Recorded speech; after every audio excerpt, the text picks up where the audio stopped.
The following is a reading of Burton Raffel's translation of the Signet Classics edition of Beowulf, copyright 1963, published in 2008.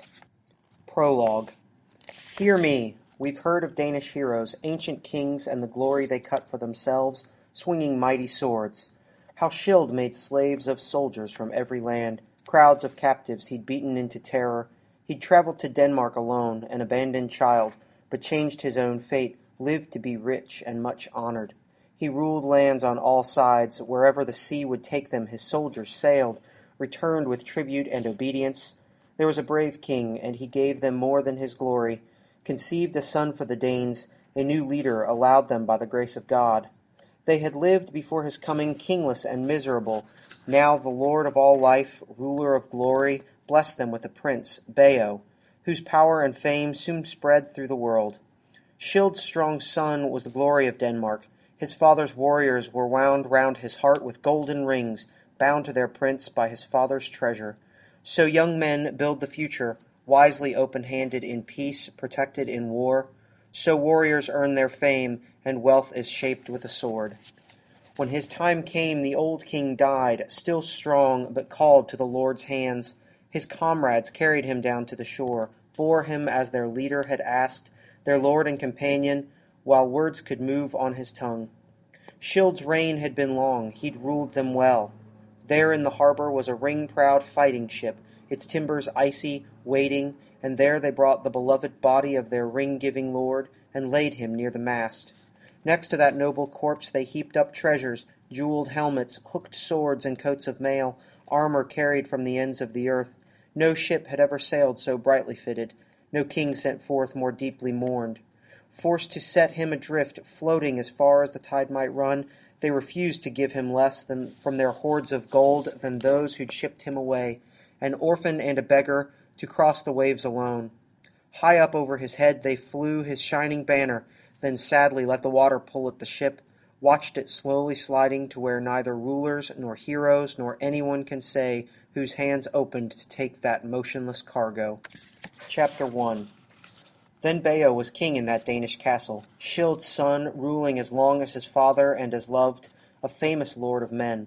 And he in turn gave his people a son, the great Healfdene, a fierce fighter who led the Danes to the end of his long life and left them 4 children, 3 princes to guide them in battle, Hergar and Hrothgar and Halga the Good, and 1 daughter, Years, who was given to Onela, king of the Swedes, and became his wife and their queen. Then Hrothgar, taking the throne, led the Danes to such glory that comrades and kinsmen swore by his sword, and young men swelled his armies, and he thought of greatness, and resolved to build a hall that would hold his mighty band, and reach higher towards heaven than anything that had ever been known to the sons of men. And in that hall he'd divide the spoils of their victories, to old and young what they'd earned in battle, but leaving the common pastures untouched, and taking no lives. The work was ordered, the timbers tied and shaped by the hosts that Hrothgar ruled. It was quickly ready, that most beautiful of dwellings, built as he'd wanted. And then he whose word was obeyed all over the earth named it Heorot. His boast came true, he commanded a banquet, opened out his treasureful hands that towering place, gabled and huge, stood waiting for time to pass, for war to begin, for flames to leap as high as the feud that would light them, and for Heorot to burn. A powerful monster, living down in the darkness, growled in pain, impatient as day after day the music rang loud in that hall, the harp's rejoicing call and the poet's clear songs, sung of the ancient beginnings of us all, recalling the Almighty making the earth, shaping these beautiful plains marked off by oceans, then proudly setting the sun and moon to glow across the land and light it. The corners of the earth were made lovely with trees and leaves, made quick with life, with each of the nations who now move on its face. And then, as now warriors sang of their pleasure, so Hrothgar's men lived happy in his hall till the monster stirred, that demon, that fiend Grendel, who haunted the moors, the wild marshes, and made his home in a hell, not hell, but earth. He was spawned in that slime, conceived by a pair of those monsters born of Cain, murderous creatures, banished by God, punished forever for the crime of Abel's death. The Almighty drove those demons out, and their exile was bitter. Shut away from men, they split into 1,000 forms of evil, spirits and fiends, goblins, monsters, giants, a brood forever opposing the Lord's will, and again defeated. Chapter 2. Then, when darkness had dropped, Grendel went up to Heorot, wondering what the warriors would do in that hall when their drinking was done. He found them sprawled in sleep, suspecting nothing, their dreams undisturbed. The monster's thoughts were as quick as his greed or his claws. He slipped through the door, and there in the silence snatched up 30 men, smashed them unknowing in their beds, and ran out with their bodies, the blood dripping behind him, back to his lair, delighted with his night's slaughter. At daybreak, with the sun's first light, they saw how well he had worked, and in that grey morning broke their long feast with tears and laments for the dead. Hrothgar, their lord, sat joyless in Heorot, a mighty prince mourning the fate of his lost friends and companions, knowing by its tracks that some demon had torn his followers apart. He wept, fearing the beginning might not be the end, and that night Grendel came again, so set on murder no crime could ever be enough, no savage assault quench his lust for evil. Then each warrior tried to escape him, searched for rest in different beds as far from Heorot as they could find, seeing how Grendel hunted when they slept. Distance was safety. The only survivors were those who fled him. Hate had triumphed. So Grendel ruled, fought with his righteous, one against many, and won. So Heorot stood empty and stayed deserted for years, 12 winters of grief for Hrothgar, king of the Danes, sorrow heaped at his door by hell-forged hands. His misery leaped the seas, was told and sung in all men's ears, how Grendel's hatred began, how the monster relished his savage war on the Danes, keeping the bloody feud alive, seeking no peace, offering no truce, accepting no settlement, no price in gold or land, and paying the living for one crime only with another. No one waited for reparation from his plundering claws. That shadow of death hunted in the darkness, stalked Hrothgar's warriors, old and young, lying in waiting, hidden in mist, invisibly following them from the edge of the marsh, always there, unseen. So mankind's enemy continued his crimes, killing as often as he could, coming alone, bloodthirsty and horrible. Though he lived in Heorot, when the night hid him, he never dared touch King Hrothgar's glorious throne, protected by God, God whose love Grendel could not know. But Hrothgar's heart was bent. The best and most noble of his council debated remedies, sat in secret sessions, talking of terror and wondering what the bravest of warriors could do, and sometimes they sacrificed to the old stone gods, made heathen vows, hoping for hell's support, the devil's guidance in driving their affliction off. That was their way, and the heathen's only hope, hell always in their hearts, knowing neither God nor his passing as he walks through our world, the Lord of heaven and earth. Their ears could not hear his praise nor know his glory. Let them beware those who are thrust into danger, clutched at by trouble, yet can carry no solace in their hearts, cannot hope to be better. Hail to those who will rise to God, drop off their dead bodies, and seek our Father's peace. Chapter 3. So the living sorrow of Healfdene's son simmered, bitter and fresh, and no wisdom or strength could break it. That agony hung on king and people alike, harsh and unending, violent and cruel and evil. In his far-off home Beowulf, Hygelac's follower and the strongest of the Geats, greater and stronger than anyone anywhere in the world, heard how Grendel filled nights with horror and quickly commanded a boat fitted out, proclaiming that he'd go to that famous king, would sail across the sea to Hrothgar, now when help was needed. None of the wise ones regretted his going. Much as he was loved by the Geats, the omens were good, and they urged the adventure on. So Beowulf chose the mightiest he could find, the bravest and best of the Geats, 14 in all, and led them down to their boat. He knew the sea would point the prow straight to that distant Danish shore. Then they sailed, set their ship out on the waves under the cliffs. Ready for what came, they wound through the currents, the seas beating at the sand, and were borne in the lap of their shining ship, lined with gleaming armor, going safely in that oak-hard boat to where their hearts took them. The wind hurried them over the waves. The ship foamed through the sea like a bird until, in the time they had known it would take, standing in the round-curled prow, they could see sparkling hills high and green, jutting up over the shore, and rejoicing in those rock-steep cliffs they quietly ended their voyage. Jumping to the ground, the Geats pushed their boat to the sand and tied it in place, mail shirts and armor rattling as they swiftly moored their ship. And then they gave thanks to God for their easy crossing. High on a wall, a Danish watcher patrolling along the cliffs saw the travelers crossing the shore, their shields raised and shining. He came riding down, Hrothgar's lieutenant, spurring his horse, needing to know why they'd landed, these men in armor. Shaking his heavy spear in their faces, he spoke. "Whose soldiers are you? You who've been carried in your deep-keeled ship across the sea road to this country of mine? Listen! I've stood on these cliffs longer than you know, keeping our coast free of pirates, raiders sneaking ashore from their ships, seeking our lives and our gold. None have ever come more openly, and yet you've offered no password, no sign from my prince, no permission for my people for your landing here. Nor have I ever seen, out of all the men on earth, one greater than has come with you. No commoner carries such weapons, unless his appearance and his beauty are both lies. You, tell me your name, and your father's. No spies go further on to Danish soil than you've already come. Strangers, from wherever it was you sailed, tell it, and tell it quickly, the quicker the better. I say for us all, speak. Say exactly who you are, and from where, and why." Chapter 4. Their leader answered him, Beowulf unlocking words from deep in his breast. "We are Geats, men who follow Hygelac. My father was a famous soldier, known far and wide as a leader of men. His name was Ecgtheow. His life lasted many winters. Wise men all over the earth surely remember him still. And we have come seeking your prince, Healfdene's son, protector of this people, only in friendship. Instruct us, watchman. Help us with your words. Our errand is a great one, our business with the glorious king of the Danes no secret. There's nothing dark or hidden in our coming. You know, if we've heard the truth and been told honestly, that your country is cursed with some strange, vicious creature that hunts only at night and that no one has seen. It's said, watchman, that he has slaughtered your people, brought terror to the darkness.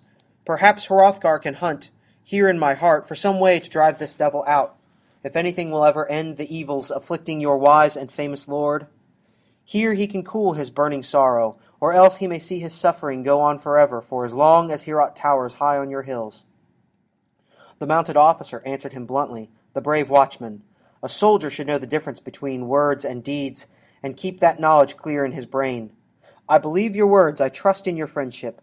Go forward, weapons and armor and all, on into Denmark. I'll guide you myself, and my men will guard your ship. Keep it safe here on our shores, your fresh tarred boat. Watch it well, until that curving prow carries across the sea to Geatland a chosen warrior who bravely does battle with this creature haunting our people, who survives that horror unhurt and goes home bearing our gift." Then they moved on. Their boat lay moored, tied tight to its anchor. Glittering at the top of their golden helmets, wild boars' heads gleamed, shining decorations, swinging as they marched, erect like guards, like sentinels, as though ready to fight. They marched, Beowulf and his men and their guide, until they could see the gables of Heorot covered with hammered gold and glowing in the sun, that most famous of all dwellings, towering majestic, its glittering roofs visible far across the land. Their guide reined in his horse, pointing to that hall built by Hrothgar for the best and bravest of his men. The path was plain, they could see their way, and then he spoke. "Now I must leave you. May the Lord our God protect your coming and going. The sea is my job, keeping these coasts free of invaders, bands of pirates. I must go back." Chapter 5. The path he'd shown them was paved, cobbled like a Roman road. They arrived with their mail shirts glittering, silver shining links clanking in iron song as they came. Sea-weary still, they set their broad, battle-hardened shields in rows along the wall, then stretched themselves on Heorot's benches. Their armor rang, their ashwood spears stood in a line, grey-tipped and straight. The Geats' war gear were honored weapons. A Danish warrior asked who they were, their names and their fathers. "Where have you carried these gold-carved shields from, these silvery shirts and helmets, and those spears set out in long lines?" "I am Hrothgar's herald and captain. Strangers have come here before, but never so freely, so bold. And you come too proudly to be exiles. Not poverty, but your heart's high courage has brought you to Hrothgar." He was answered by a famous soldier, the Geats' proud prince. "We follow Hygelac, break bread at his side. I am Beowulf. My errand is for Healfdene's great son to hear, your glorious lord. If he chooses to receive us, we will greet him, salute the chief of the Danes, and speak out our message." Wulfgar replied, a prince born to the Swedes, famous for both strength and wisdom, "Our warm-hearted lord will be told of your coming. I shall tell our king, our giver of bright rings, and hurry back with his word, and speak it here, however he answers your request." He went quickly to where Hrothgar sat, grey and old, in the middle of his men, and knowing the custom of that court, walked straight to the king's great chair, stood waiting to be heard, then spoke. "There are Geats who have come sailing the open ocean to our land, come far over the high waves, led by a warrior called Beowulf. They wait on your word, bring messages for your ears alone. My lord, grant them a gracious answer. See them and hear what they've come for. Their weapons and armor are nobly worked. These men are no beggars, and Beowulf, their prince, who showed them the way to our shores, is a mighty warrior, powerful and wise." Chapter 6. The Danes' high prince and protector answered, "I knew Beowulf as a boy. His father was Edgtho, who was given Hrethel's one daughter, Hrethel, Higlac's father. Now Edgtho's brave son is here, come visiting a friendly king, and I've heard that when seamen came, bringing their gifts and presents to the Geats, they wrestled and ran together, and Higlac's young prince showed them a mighty battle grip, hands that moved with 30 men's strength, and courage to match. Our holy father has sent him as a sign of his grace, a mark of his favor, to help us defeat Grendel and end that terror. I shall greet him with treasures, gifts to reward his courage in coming to us. Quickly, order them all to come to me together, Beowulf and his band of Geats. And tell them too, how welcome we will make them." Then Wulfgar went to the door and addressed the waiting seafarers with soldiers' words. "My lord, the great king of the Danes, commands me to tell you that he knows of your noble birth, and that having come to him from over the open sea, you have come bravely and are welcome. Now go to him as you are, in your armor and helmets, but leave your battle shields here and your spears. Let them lie waiting for the promises your words may make." Beowulf arose, with his men around him, ordering a few to remain with their weapons, leading the others quickly along under Heorot's steep roof into Hrothgar's presence. Standing on that prince's own hearth, helmeted, the silvery metal of his mail-shirt gleaming with a smith's high art, he greeted the Danes' great lord. "Hail, Hrothgar! Hygelac is my cousin and my king. The days of my youth have been filled with glory. Now Grendel's name has echoed in our land. Sailors have brought us stories of Heorot, the best of all mead halls, deserted and useless when the moon hangs in skies the sun had lit, light and life fleeing together. My people have said, the wisest, most knowing and best of them, that my duty was to go to the Danes' great king. They have seen my strength for themselves, have watched me rise from the darkness of war, dripping with my enemy's blood. I drove 5 great giants into chains, chased all of that race from the earth. I swam in the blackness of night, hunting monsters out of the ocean, and killing them one by one. Death was my errand and the fate they had earned. Now Grendel and I are called together, and I've come. Grant me then, Lord and Protector of this noble place, a single request. I have come so far, O shelterer of warriors and your people's loved friend, that this one favor you should not refuse me, that I, alone and with the help of my men, may purge all evil from this hall. I have heard, too, that the monster's scorn of men is so great that he needs no weapons and fears none. Nor will I. My lord Hygelac might think less of me if I let my sword go where my feet were afraid to, if I hid behind some broad linden shield. My hands alone shall fight for me, struggle for life against the monster. God must decide who will be given to death's cold grip. Grendel's plan, I think, will be what it has been before, to invade this hall and gorge his belly with our bodies. If he can. And I think if my time will have come, there will be nothing to mourn over, no corpse to prepare for its grave. Grendel will carry our bloody flesh to the moors, crunch on our bones, and smear torn scraps of our skin on the walls of his den. No, I expect no Danes will fret about sewing our shrouds if he wins. And if death does take me, send the hammered mail of my armor to Hygelac. Return the inheritance I had from Hrethel, and he from Wayland. Fate will unwind as it must." Chapter 7. Hrothgar replied, protector of the Danes, "Beowulf, you've come to us in friendship, and because of the reception your father found at our court. Edgtho had begun a bitter feud, killing Hathlof, a wolfing warrior. Your father's countrymen were afraid of war if he returned to his home, and they turned him away. Then he traveled across the curving waves to the land of the Danes. I was new to the throne then, a young man ruling this wide kingdom and its golden city. Hergar, my older brother, a far better man than I, had died, and dying made me second among Healfdene's sons, first in this nation. I brought the end of Edthow's quarrel, sent ancient treasures through the ocean's furrows to the Wolfings. Your father swore he'd keep that peace. My tongue grows heavy, and my heart, when I try to tell you what Grendel has brought us, the damage he's done, here in this hall. You see for yourself how much smaller our ranks have become, and can guess that what we've lost to this terror. Surely the Lord Almighty could stop his madness, smother his lust. How many times have my men, glowing with courage drawn from too many cups of ale, sworn to stay after dark and stem that horror with a sweep of their swords. And then, in the morning, this mead hall glittering with new light would be drenched with blood, the benches stained red, the floors all wet from that fiend's savage assault, and my soldiers would be fewer still, death taking more and more. But to table, Beowulf, a banquet in your honor. Let us toast your victories and talk of the future. Then Hrothgar's men gave places to the Geats, yielded benches to the brave visitors, and led them to the feast. The keeper of the mead came carrying out the carved flasks and poured that bright sweetness. A poet sang, from time to time, in a clear, pure voice. Danes and visiting Geats celebrated his won, drank and rejoiced. Chapter 8.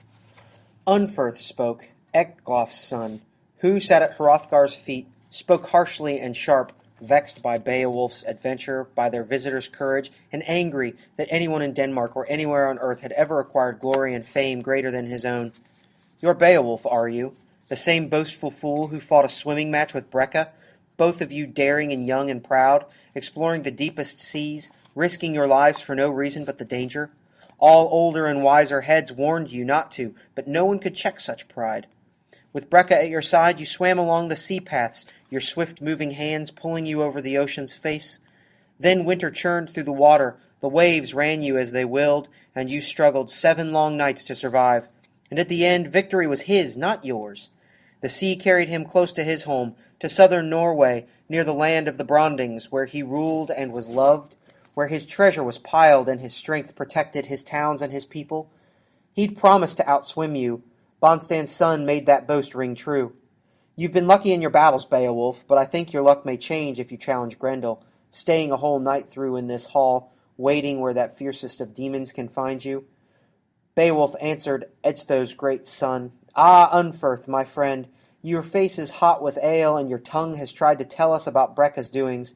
But the truth is simple. No man swims in the sea as I can, no strength is a match for mine. As boys, Breca and I had boasted, we were both too young to know better, that we'd risk our lives far out to sea, and so we did.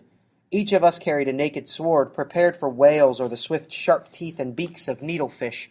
He could never leave me behind, swim faster across the waves than I could, and I had chosen to remain close to his side.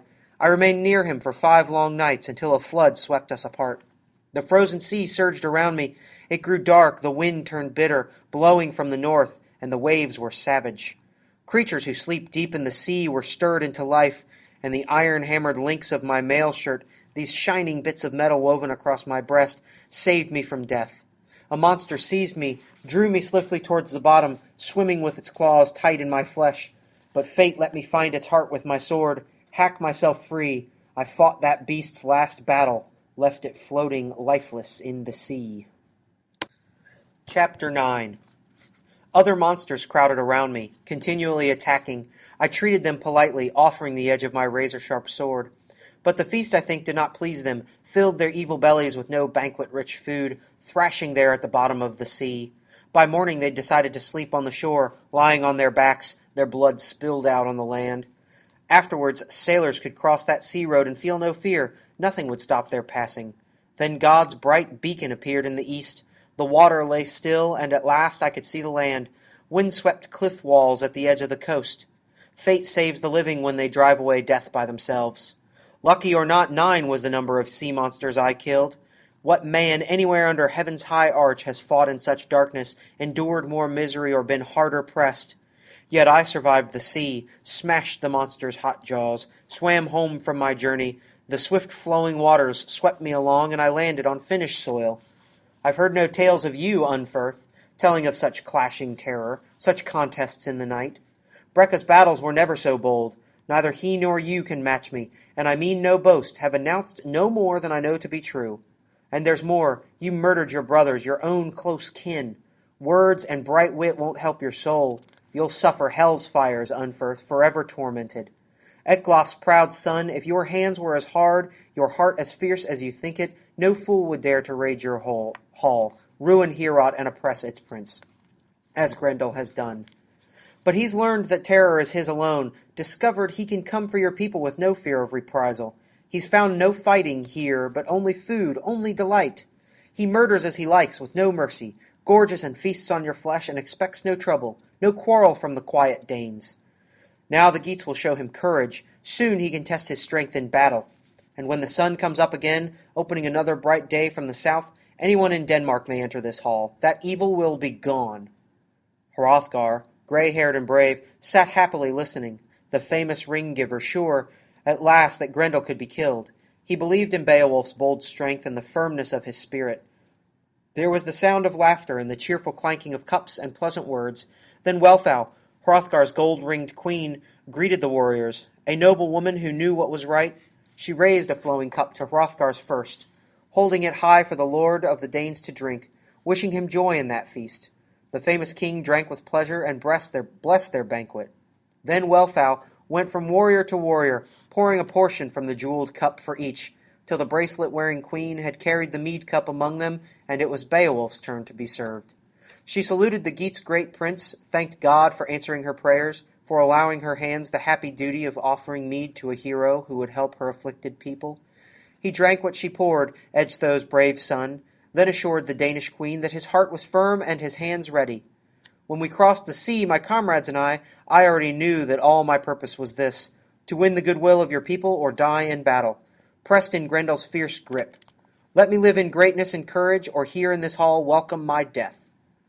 Wealhtheow was pleased with his words, his bright-tongued boast. She carried them back to her lord, walked nobly across to his side. The feast went on, laughter and music and the brave words of warriors celebrating their delight. Then Hrothgar rose, Healfdene's son, heavy with sleep. As soon as the sun had gone, he knew that Grendel would come to Heorot, would visit that hall when night had covered the earth with its net, and the shapes of darkness moved black and silent through the world. Hrothgar's warriors rose with him. He went to Beowulf, embraced the Geats' brave prince, wished him well, and hoped that Heorot would be his to command. And then he declared, No one strange to this land has ever been granted what I've given you, no one in all the years of my rule. Make this best of all mead halls yours, and then keep it free of evil. Fight with glory in your heart, purge Heorot, and your ship will sail home with its treasure holds full. Chapter 10. Then Hrothgar left that hall, the Danes' great protector, followed by his court. The queen had preceded him, and he went to lie at her side, seek sleep near his wife. It was said that God himself had set a sentinel in Heorot, brought Beowulf as a guard against Grendel and a shield, behind whom the king could safely rest. And Beowulf was ready, firm with our Lord's high favour and his own bold courage and strength. He stripped off his mail shirt, his helmet, his sword hammered from the hardest iron, and handed all his weapons and armour to his servant, ordered his war gear guarded till morning, and then, standing beside his bed, he exclaimed, Grendel is no braver, no stronger than I am. I could kill him with my sword. I shall not, easy as it would be. This fiend is a bold and famous fighter, but his claws and teeth scratching at my shield, his clumsy fists beating at my sword blade would be helpless. I will meet him with my hands empty, unless his heart fails him, seeing a soldier waiting weaponless, unafraid. Let God in his wisdom extend his hand where he wills, reward whom he chooses. Then the Geats' great chief dropped his head to his pillow, and around him, as ready as they could be, lay the soldiers who had crossed the sea at his side, each of them sure that he was lost to the home he loved, to the high-walled towns and the friends he had left behind, where both he and they had been raised. Each thought of the Danes murdered by Grendel in a hall where Geats and not Danes now slept. But God's dread loom was woven with defeat for the monster, good fortune for the Geats. Help against Grendel was with them, and through the might of a single man they would win. Who doubts that God in his wisdom and strength holds the earth forever in his hands? Out in the darkness the monster began to walk. The warriors slept in that gabled hall where they hoped that he would keep them safe from evil, guard them from death till the end of their days was determined and the thread should be broken. But Beowulf lay wakeful, watching, waiting. eager to meet his enemy and angry at the thought of his coming. Chapter 11. Out from the marsh, from the foot of the misty hills and bogs, bearing God's hatred, Grendel came, hoping to kill anyone he could trap on this trip to high Heorot. He moved quickly through the cloudy night, up from his swamp land, sliding silently toward that gold-shining hall. He had visited Hrothgar's home before, knew the way, but never, before nor after that night, found Heorot defended so firmly, his reception so harsh. He journeyed, forever joyless, straight to the door, then snapped it open, tore its iron fasteners with a touch, and rushed angrily over the threshold. He strode quickly across the inlaid floor, snarling and fierce. His eyes gleamed in the darkness, burned with a gruesome light. Then he stopped, seeing the hall crowded with sleeping warriors, stuffed with rows of young soldiers resting together, and his heart laughed. He relished the sight, intended to tear the life from those bodies by morning. The monster's mind was hot with the thought of food and the feasting his belly would soon know. But fate, that night, intended Grendel to gnaw on the broken bones of his last human supper. Human eyes were watching his evil steps, waiting to see his swift, hard claws. Grendel snatched at the first geat he came to, ripped him apart, cut his body to bits with powerful jaws, drank the blood from his veins, and bolted him down, hands and feet. Death and Grendel's great teeth came together, snapping life shut. Then he stepped to another still body, clutched at Beowulf with his claws, grasped at a strong-hearted, wakeful sleeper, and was instantly seized himself. Claws bent back as Beowulf leaned up on one arm. That shepherd of evil, guardian of crime, knew at once that nowhere on earth had he met a man whose hands were harder. His mind was flooded with fear, but nothing could take his talons and himself from that tight, hard grip. Grendel's one thought was to run from Beowulf, flee back to his marsh and hide there. This was a different Heorot than the hall he had emptied. But Hygelac's follower remembered his final boast, and, standing erect, stopped the monster's flight, fastened those claws in his fist till they cracked, clutched Grendel closer. The infamous killer fought for his freedom, wanting no flesh but retreat, desiring nothing but escape. His claws had been caught. He was trapped. That trip to Heorot was a miserable journey for the writhing monster. The high hall rang, its roof boards swayed, and Danes shook with terror. Down the aisles the battle swept, angry and wild. Heorot trembled, wonderfully built to withstand the blows, the struggling great bodies beating at its beautiful walls. Shaped and fastened with iron inside and out, artfully worked, the building stood firm. Its benches rattled, fell to the floor, gold-covered boards grating as Grendel and Beowulf battled across them. Hrothgar's wise men had fashioned Heorot to stand forever. Only fire, they had planned, could shatter what such skill had put together, swallow in hot flames such splendor of ivory and iron and wood. Suddenly the sounds changed. The Danes started in new terror, cowering in their beds as the terrible screams of the Almighty's enemy sang in the darkness, the horrible shrieks of pain and defeat, the tears torn out of Grendel's taut throat, Hell's captive caught in the arms of him who of all the men on earth was the strongest. Chapter 12. That mighty protector of men meant to hold the monster till its life leaped out, knowing the fiend was no use to anyone in Denmark. All of Beowulf's band had jumped from their beds, ancestral swords raised and ready, determined to protect their prince if they could. Their courage was great, but all wasted. They could hack at Grendel from every side, trying to open a path for his evil soul, but their points could not hurt him. The sharpest and hardest iron could not scratch at his skin, for that sin-stained demon had bewitched all men's weapons, laid spells that blunted every mortal's blade. And yet his time had come, his days were over, his death near. Down to hell he would go, swept groaning and helpless to the waiting hands of still worse fiends. Now he discovered, once the afflictor of men, tormentor of their days, what it meant to feud with Almighty God. Grendel saw that his strength was deserting him, his claws bound fast, Hygelac's brave follower tearing at his hands. The monster's hatred rose higher, but his power had gone. He twisted in pain, and the bleeding sinews deep in his shoulder snapped. Muscle and bone split and broke. The battle was over. Beowulf had been granted new glory. Grendel escaped, but wounded as he was, could flee to his den, his miserable hole at the bottom of the marsh, only to die, to wait for the end of all his days. And after that bloody combat the Danes laughed with delight. He who had come to them from across the sea, bold and strong-minded, had driven affliction off, purged Heorot clean. He was happy now with that night's fierce work. The Danes had been served as he'd boasted he'd served them. Beowulf, a prince of the Geats, had killed Grendel, ended the grief, the sorrow, the suffering forced on Hrothgar's helpless people by a bloodthirsty fiend. No Dane doubted the victory, for the proof, hanging high from the rafters where Beowulf had hung it, was the monster's arm, claw, and shoulder, and all. Chapter 13. And then in the morning, crowds surrounded Heorot, warriors coming to that hall from faraway lands, princes and leaders of men hurrying to behold the monster's great staggering tracks. They gaped with no sense of sorrow, felt no regret for his suffering, went tracing his bloody footprints, his beaten and lonely flight, to the edge of the lake where he dragged his corpse-like way, doomed and already weary of his vanishing life. The water was bloody, steaming and boiling in horrible pounding waves. Heat sucked from his magic veins, but the swirling surf had covered his death, hidden deep in murky darkness his miserable end, as hell opened to receive him.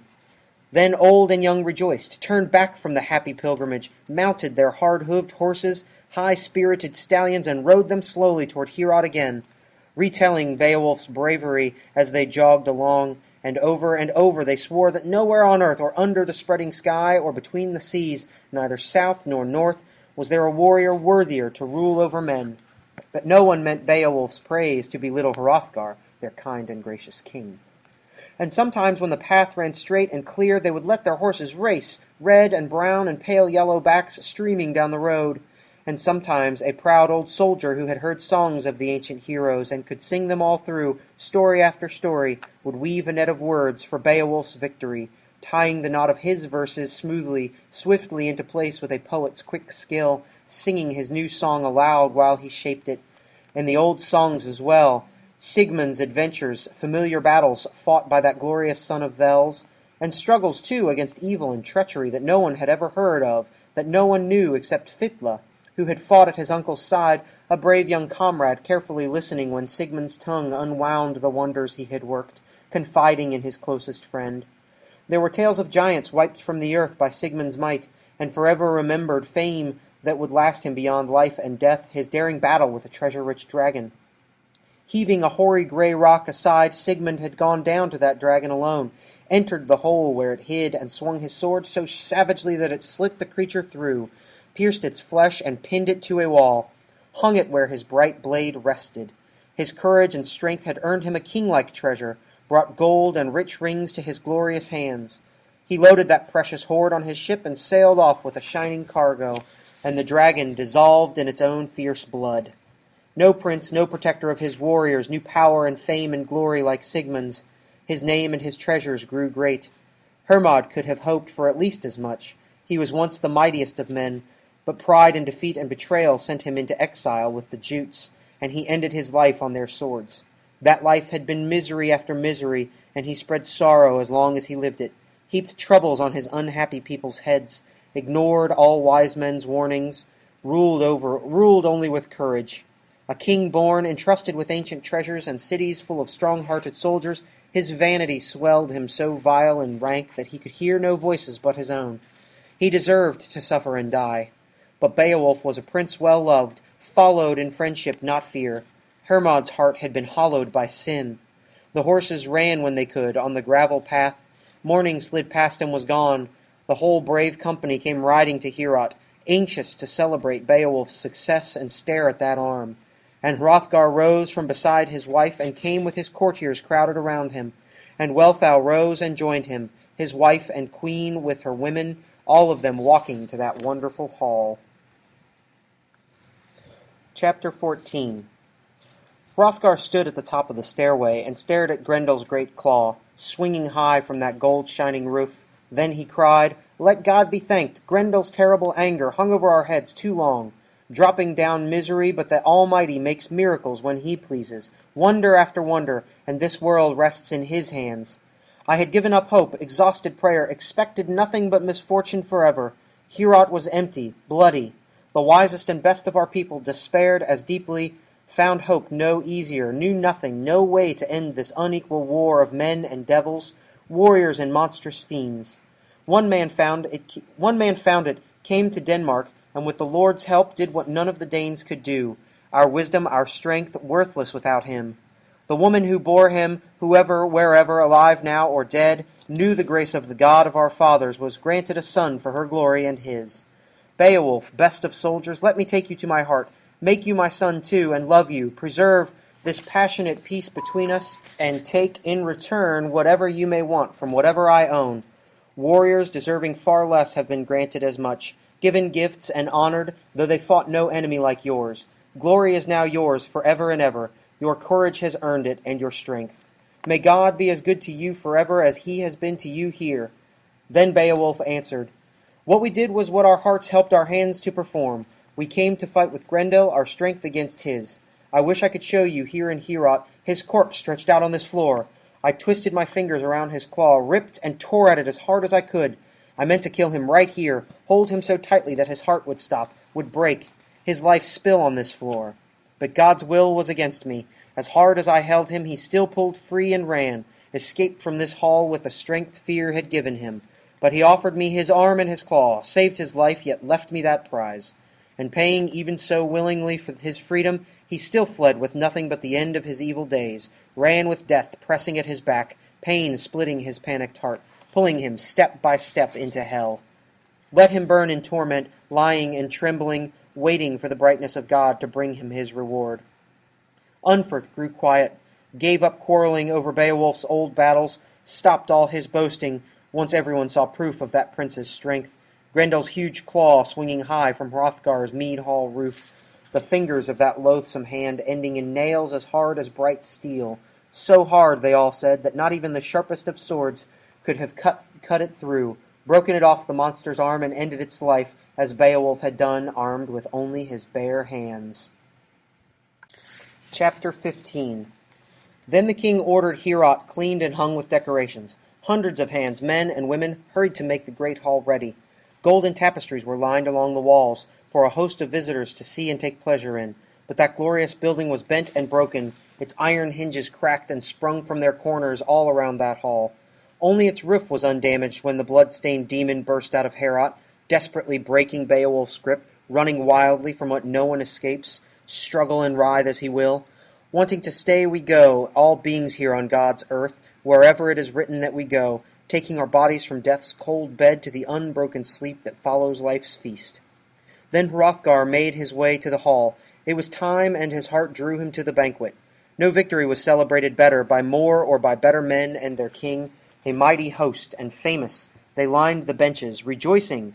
The king and Hrothulf, his nephew, toasted each other, raised mead cups high under Heorot's great roof, their speech courteous and warm. King and people were one, none of the Danes was plotting, then no treachery hid in their smiles. Healfdene's son gave Beowulf a golden banner, a fitting flag to signal his victory, and gave him as well a helmet and a coat of mail and an ancient sword. They were brought to him while the warriors watched. Beowulf drank to those presents, not ashamed to be praised, richly rewarded in front of them all. No ring-giver has given 4 such gifts, passed such treasures through his hands with the grace and warmth that Hrothgar showed. The helmet's brim was wound with bands of metal, rounded ridges to protect whoever wore it from swords swung in the fiercest battles, shining iron edges in hostile hands. And then the protector of warriors, lord of the Danes, ordered 8 horses led to the hall, and into it 8 steeds with golden bridles. One stood with a jeweled saddle on its back, carved like the king's war seat it was. It had carried Hrothgar when that great son of Healfdene rode to war, and each time carried him wherever the fighting was most fierce, and his followers had fallen. Then Beowulf had been honored by both the gifts Hrothgar could have given him, horses and weapons. The king commanded him to use them well. Thus that guardian of Denmark's treasures had repaid a battle fought for his people by giving noble gifts, had earned praise for himself from those who try to know truth. Chapter 16. And more, the lord of Heorot ordered treasure gifts for each of the Geats who'd sailed with Beowulf and still sat beside him, ancient armor and swords, and for the one murdered by Grendel, gold was carefully paid. The monster would have murdered again and again had not God and the hero's courage turned fate aside. Then and now men must lie in their Maker's holy hands, moved only as he wills. Our hearts must seek out that will. The world and its long days full of labor brings good and evil. All who remain here meet both. Hrothgar's hall resounded with the harp's high call. with songs and laughter and the telling of tales, stories sung by the court poet as the joyful Danes drank and listened, seated along their mead benches. He told them of Finn's people attacking Hnaf with no warning, half wiping out that Danish tribe, and killing its king. Finn's wife, Hnaf's sister, learned what good faith was, and to her husband, his honeyed words and treachery cost her 2 beloved lives, her son and her brother, both falling on spears guided by fate's hand. How she wept! And when morning came, she had reason to mourn, to weep for her dead, her slaughtered son and the bloody corpse of his uncle, both the men she most dearly loved, and whose love she could trust to protect her. But Finn's troops, too, had fallen to Danish spears. Too few were left to drive the Danes to their death, to force Hnaf's follower, Hengest, to flee the hall where they'd fought and he'd stayed.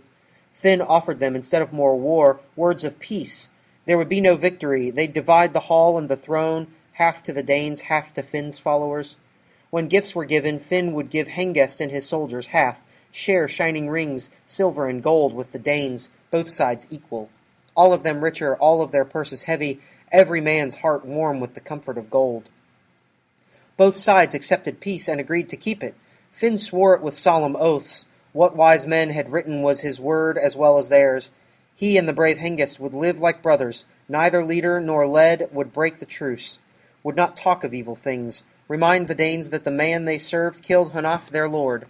They had no king and no choice, and he swore that his sword would silence wagging tongues if Frisian warriors stirred up hatred, brought back the past. A funeral pyre was prepared, and gold was brought in. Hnaf's body was dressed for burning, and the others with him. Bloody mail shirts could be seen, the golden helmets, some carved with boar heads, all bottle-hard and as useless now as the corpses that still wore them, soldier after soldier. Then Hnaf's sister, Finn's sad wife, gave her son's body to be burned in that fire. The flames charring his uncle would consume both kinsmen at once. Then she wept again, and weeping sang the dead's last praise. The Danish king was lifted into place. Smoke went curling up, logs roared, open wounds split and burst, skulls melted, blood came bubbling down, and the greedy fire demons drank flesh and bones from the dead of both sides until nothing was left. Chapter 17. Finn released a few of his soldiers, allowed them to return to their distant towns and estates. Hengest lived with the whole stormy winter through there, with Finn, whom he hated, but his heart lived in Denmark, which he and the other survivors could not visit, could not sail to as long as the wind-whipped sea crashed and whirled, or while winter's cold hands froze the water hard, tied it in icy knots. They would wait for the new year, for spring to come following the sun, melting the old year away and reopening the ocean. Winter was over, the earth grew lovely, and Hengest dreamed of his home. But revenge came first, settling his bitter feud with Finn, whose bloody sword he could never forget. He planned, he waited, wove plans and waited. Then a Danish warrior dropped a sword in his lap, a weapon Finn and his men remembered and feared, and the time had come.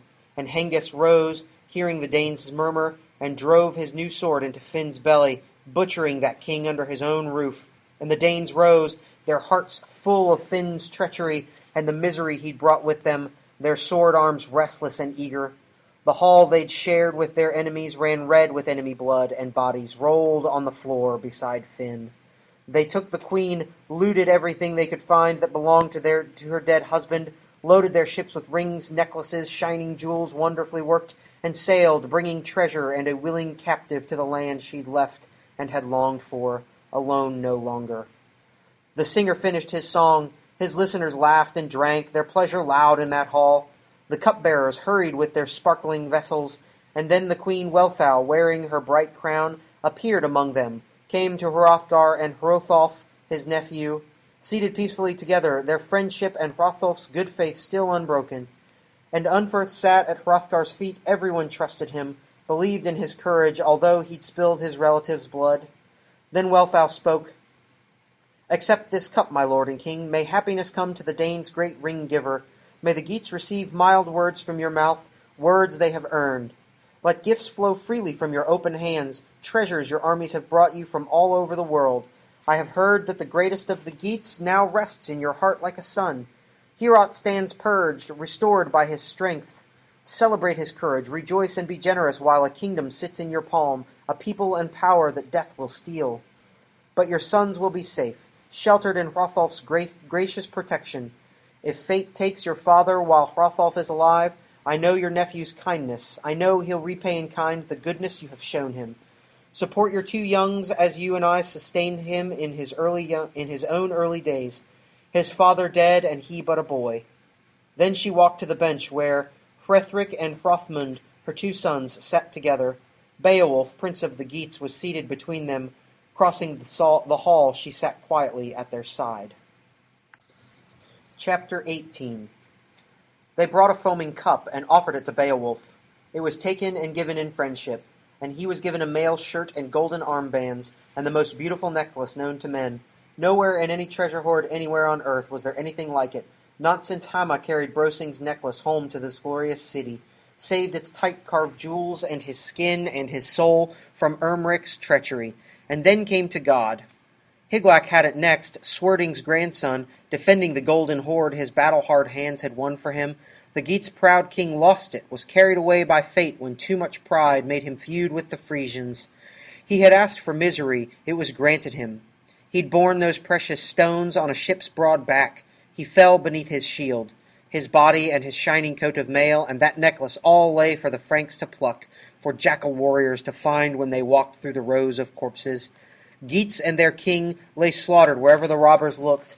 The warriors shouted, and Wealhtheow spoke, "Wear these bright jewels, beloved Beowulf, enjoy them, and the rings and the gold, O fortunate young warrior, grow richer. Let your fame and your strength go hand in hand, and lend these two boys your wise and gentle heart. I'll remember your kindness. Your glory is too great to forget. It will last forever, wherever the earth is surrounded by the sea, the winds home and waves lap at its walls. Be happy for as long as you live. Your good fortune warms my soul. Spread your blessed protection across my son and my king's son. All men must speak softly here, speak mildly and trust their neighbors. Protect their lord, our loyal followers who would fight as joyfully as they drink. May your heart help you do as I ask." She returned to her seat. The soldiers ate and drank like kings. The savage fate decreed for them hung dark and unknown. What would follow after nightfall, when Hrothgar withdrew from the hall, sought his bed, and left his soldiers to theirs? Heorot would house a host of men that night, as it had been meant to do. They stacked away the benches, spread out blankets and pillows, but those beer-drinking sleepers lay down with death beside their beds. They slept with their shining shields at the edge of their pillows. The hall was filled with helmets hanging near motionless heads. Spears stood by their hands. Their hammered mail shirts covered their chest. It was the Danes' custom to be ready for war, wherever they rested, at home or in foreign lands, at their lord's quick call if he needed them, if trouble came to their king. They knew how soldiers must live. Chapter 19. They sank into sleep. The price of that evening's rest was too high for the Dane, who bought it with his life, paying as others had paid when Grendel inhabited Heorot. The hall his till crimes pulled him into hell. And now it was known that a monster had died, but a monster still lived, and meant revenge. She'd brooded on her loss. Misery had brewed in her heart. That female horror, Grendel's mother, living in the murky cold lake assigned her since Cain had killed his only brother, slain his father's son with an angry sword. God drove him off, outlawed him to the dry and barren desert, and branded him with a murderer's mark. And he bore a race of fiends accursed like their father. So Grendel was drawn to Heorot, an outcast come to meet the man who'd awaited him. He'd snatched at Beowulf's arm, but that prince remembered God's grace and the strength he'd given him, and relied on the Lord for all the help, the comfort and support he would need. He killed the monster as God had meant him to do, tore the fiend apart, and forced him to run as rapidly as he could towards death's cold, waiting hands. His mother's sad heart and her greed drove her from her den on the dangerous pathway of revenge. So she reached Heorot, where the Danes slept as though already dead. Her visit ended their good fortune, reversed the bright vein of their luck. No female, no matter how fierce, could have come with a man's strength, fought with the power and courage men fight with, smashing their shining swords, their bloody hammer-forged blades onto boar-headed helmets, slashing and stabbing with the sharpest of points. The soldiers raised their shields and drew those gleaming swords, swung them above the piled-up benches, leaving their mail shirts and their helmets where they'd lain when the terror took hold of them. To save her life, she moved still faster, took a single victim, and fled from the hall, running to the moors, discovered, but her supper assured, sheltered in her dripping claws. She'd taken Hrothgar's closest friend, the man he most loved of all men on earth. She'd killed a glorious soldier, cut a noble life short. No Geat could have stopped her. Beowulf and his band had been given better beds. Sleep had come to them in a different hall. Then all Heorot burst into shouts. She had carried off Grendel's claw. Sorrow had returned to Denmark. They'd traded deaths, Danes and monsters, and no one had won. Both had lost. The wise old king trembled in anger and grief, his dearest friend and adviser dead. Beowulf was sent for at once. A messenger went swiftly to his rooms and brought him. He came, his band about him, as dawn was breaking through, the best of all warriors, walking to where Hrothgar sat waiting, the grey-haired king wondering if God would ever end this misery. The Geats tramped quickly through the hall. Their steps beat and echoed in the silence. Beowulf rehearsed the words he would want with Hrothgar. He'd ask the Danes' great lord if all were at peace, if the night had passed quietly. Chapter 20. Hrothgar answered him, protector of his people. There's no happiness to ask about. Anguish has descended on the Danes. Escher is dead, Ermlof's older brother and my own most trusted counselor and friend, my comrade when we went into battle, who'd beaten back enemy swords, standing at my side. All my soldiers should be as he was, their hearts as brave and as wise. Another wandering fiend has found him in Heorot, murdered him, fled with his corpse. He'll be eaten, his flesh become a horrible feast, and who knows where the beast may be hiding, its belly stuffed full. She's taking revenge for your victory over Grendel, for your strength, your mighty grip, and that monster's death. For years he'd been preying on my people. You came, he was dead in a single day, and now there's another one, a second hungry fiend, determined to avenge the first, a monster willing and more than able to bring us more sorrow, or so it must seem to the many men mourning that noble treasure-giver, for all men were treated nobly by those hands now forever closed. I've heard that my people, peasants working in the fields, have seen a pair of such fiends wandering in the moors and marshes, giant monsters living in those desert lands. And they've said to my wise men that as well as they could see, one of the devils was a female creature. The other, they say, walked through the wilderness like a man, but mightier than any man. They were frightened and they fled, hoping to find help in Heorot. They named the huge one Grendel. If he had a father, no one knew him, or whether there'd been others before these two, hidden evil before hidden evil. They live in secret places, windy cliffs, wolf dens where water pours from the rocks, then runs underground, where mist steams like black clouds, and the groves of trees growing out over their lake are all covered with frozen spray, and wind down snake-like roots that reach as far as the water and help keep it dark. At night that lake burns like a torch. No one knows its bottom, no wisdom reaches such depths. A deer, hunted through the woods by packs of hounds, a stag with great horns, though driven through the forest from faraway places, prefers to die on those shores, refuses to save its life in that water. It isn't far, nor is it a pleasant spot. When the wind stirs and storms, waves splash toward the sky, as dark as the air, as black as the rain that heavens weep. Our only help again lies with you. Grendel's mother is hidden in her terrible home, in a place you've not seen. Seek it if you dare. Save us once more, and again twisted gold, heaped up ancient treasure, will reward you for the battle you win. Chapter 21. Beowulf spoke. Let your sorrow end. It is better for us all to avenge our friends, not mourn them forever. Each of us will come to the end of this life on earth. He who can earn it should fight for the glory of his name. Fame after death is the noblest of goals. Arise, guardian of this kingdom, let us go as quickly as we can and have a look at this lady monster. I promise you this, she'll find no shelter, no hole in the ground, no towering tree, no deep bottom of a lake where her sins can hide. Be patient for one more day of misery, I ask for no longer. The old king leaped to his feet, gave thanks to God for such words. Then Hrothgar's horse was brought, saddled and bridled. The Danes' wise ruler rode, stately and splendid. Shield-bearing soldiers marched at his side. The monster's tracks led them through the forest. They followed her heavy feet that had swept straight across the shadowy wasteland. Her burden the lifeless body of the best of Hrothgar's men. The trail took them up towering rocky hills and over narrow, winding paths they had never seen, down steep and slippery cliffs where creatures from deep in the earth hid in their holes. Hrothgar rode in front with a few of his most knowing men to find their way. Then suddenly, where clumps of trees bent across cold gray stones, they came to a dismal wood. Below them was the lake, its water bloody and bubbling, and the Danes shivered, miserable, mighty men, tormented by grief, seeing there on that cliff above the water Escher's bloody head.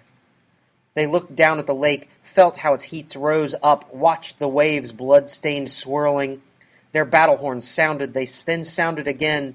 Then they set down their weapons. They could see the water crawling with snakes, fantastic serpents swimming in the boiling lake, and sea beasts lying on the rocks, the kind that infest the ocean, in the early dawn often ending some ship's journey with their wild jaws. They rushed angrily out of sight when the battle horns blew. Beowulf aimed an arrow at one of the beasts, swimming sluggishly away, and the point pierced its hide, stabbed to its heart. Its life leaked out, death swept it off.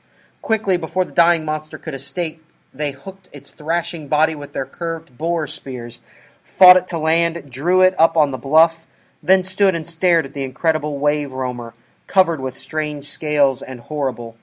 Then Beowulf began to fasten on his armor, not afraid for his life, but knowing the woven mail with its hammered links could save that life when he lowered himself into the lake. Keep slimy monster's claws from snatching at his heart, preserve him for the battle he was sent to fight. Hrothgar's helmet would defend him, that ancient shining treasure, encircled with hard-rolled metal, set there by some smith's long-dead hand, would block all battle swords, stop all blades from cutting at him when he'd swum toward the bottom, gone down in the surging water, deep toward the swirling sands. And Unferth helped him. Hrothgar's courtier lent him a famous weapon, a fine-hilted old sword named Hrunting. It had an iron blade, etched and shining and hardened in blood. No one who'd worn it into battle, swung it in dangerous places, daring and brave, had ever been deserted. Nor was Beowulf's journey the first time it was taken to an enemy's camp, or asked to support some hero's courage and win him glory. Unferth had tried to forget his greeting to Beowulf, his drunken speech of welcome. A mighty warrior, he lent his weapon to a better one. Only Beowulf would risk his life in that lake. Unferth was afraid, gave up that chance to work wonders, win glory and a hero's fame. But Beowulf and fear were strangers. He stood ready to dive into battle. Chapter 22. Then Ecgtheow's brave son spoke. Remember, Hrothgar, O knowing king, now when my danger is near, the warm words we uttered. And if your enemy should end my life, then be, O generous prince, forever the father and protector of all whom I leave behind me. Here in your hands, my beloved comrades left with no leader, their leader dead. And the precious gifts you gave me, my friend, send them to Hygelac. May he see in their golden brightness the Geats' great lord gazing at your treasure, that here in Denmark I found a noble protector, a giver of rings whose rewards I won and briefly relished. And you, Unferth, let my famous old sword stay in your hands. I shall shape glory with Hrunting, or death will hurry me from this earth. As his words ended, he leaped into the lake, would not wait for anyone's answer. The heaving water covered him over. For hours he sank through the waves. At last he saw the mud of the bottom, and all at once the greedy she-wolf who'd ruled those waters for 100 years discovered him, saw that a creature from above had come to explore the bottom of her wet world. She welcomed him in her claws, clutched at him savagely but could not harm him, tried to work her fingers through the tight ring-woven mail on his breast, but tore and scratched in vain. Then she carried him, armor and sword and all, to her home. He struggled to free his weapon and failed. The fight brought other monsters swimming to see her catch. A host of sea beasts who beat at his mail shirt, stabbing with tusks and teeth as they followed along. Then he realized suddenly that she'd brought him into someone's battle hall, and there the water's heat could not hurt him, nor anything in the lake attack him through the building's high arching roof. A brilliant light burned all around him, the lake itself like a fiery flame. Then he saw the mighty water witch and swung his sword, his ring-marked blade, straight at her head. The iron sang its fierce song, sang Beowulf's strength. But her guest discovered that no sword could slice her evil skin, that Hrunting could not hurt her, was useless now when he needed it. They wrestled. She ripped and tore and clawed at him, bit holes in his helmet, and that too failed him. For the first time in years of being worn to war, it would earn no glory. It was the last time anyone would wear it. But Beowulf longed only for fame, leaped back into battle. He tossed his sword aside, angry. The steel-edged blade lay where he'd dropped it. If weapons were useless, he'd use his hands, the strength in his fingers. So fame comes to the men who mean to win it and care about nothing else. He raised his arms and seized her by the shoulder, Anger doubled his strength. He threw her to the floor. She fell, Grendel's fierce mother, and the Geats' proud prince was ready to leap on her. But she rose at once and repaid him with her clutching claws, wildly tearing at him. He was weary, that best and strongest of soldiers. His feet stumbled, and in an instant she had him down, held helpless. Squatting with her weight on his stomach, she drew a dagger, brown with dried blood, and prepared to avenge her only son. But he was stretched on his back, and her stabbing blade was blunted by the woven mail shirt he wore on his chest. The hammered links held, the point could not touch him. He'd have traveled to the bottom of the earth, Edgethow's son, and died there, if that shining woven metal had not helped. And holy God, who sent him victory, gave judgment for truth and right, ruler of the heavens. Once Beowulf was back and on his feet and fighting. Chapter 23. Then he saw, hanging on the wall, a heavy sword hammered by giants, strong and blessed with their magic, the best of all weapons, but so massive that no ordinary men could lift its carved and decorated length. He drew it from its scabbard, broke the chain on its hilt, and then, savage, now angry and desperate, lifted it high over his head and struck with all the strength he had left, caught her in the neck and cut it through, broke bones and all. Her body fell to the floor, lifeless. The sword was wet with her blood, and Beowulf rejoiced at the sight. The brilliant light shone suddenly as though burning in that hall, and as bright as heaven's own candle lit in the sky. He looked at her home, then following along the wall, went walking, his hands tight on the sword, his heart still angry. He was hunting another dead monster, and took his weapon with him for final revenge against Grendel's vicious attacks, his nighttime raids over and over, coming to Heorot when Hrothgar's men slept, killing them in their beds, eating some on the spot, 15 or more, and running to his lonesome moor with another such sickening meal waiting in his pouch. But Beowulf repaid him for those visits, found him lying dead in his corner, armless exactly as that fierce fighter had sent him out from Heorot, then struck off his head with a single swift blow. The body jerked for the last time, then lay still. The wise old warriors who surrounded Hrothgar, like him staring into the monster's lake, saw the waves surging and blood spurting through. They spoke about Beowulf. All the greybeards whispered together and said that hope was gone, that the hero had lost fame and his life at once, and would never return to the living, come back as triumphant as he has left. Almost all agreed that Grendel's mighty mother, the she-wolf, had killed him. The sun slid over past noon, went further down. The Danes gave up, left the lake and went home, Hrothgar with them. The Geats stayed, sat sadly watching, imagining they saw their lord, but not believing they would ever see him again. Then the sword melted, blood-soaked, dripping down like water, disappearing like ice when the world's eternal lord loosens invisible fetters and unwinds icicles and frost as only he can, he who rules time and seasons, he who is truly God. The monster's hall was full of rich treasures, but all that Beowulf took was Grendel's head and the hilt of the giant's jeweled sword. The rest of that ring-marked blade had dissolved in Grendel's steaming blood, boiling even after his death. And then the battle's only survivor swam up and away from those silent corpses. The water was calm and clean, the whole huge lake peaceful once the demons who lived in it were dead. Then the noble protector of all seamen swam to land, rejoicing in the heavy burdens he was bringing with him. He and all the glorious band of Geats thanked God that their leader had come back unharmed. They left the lake together. The Geats carried Beowulf's helmet and his mail shirt. Behind them the water slowly thickened as the monster's blood came seeping up.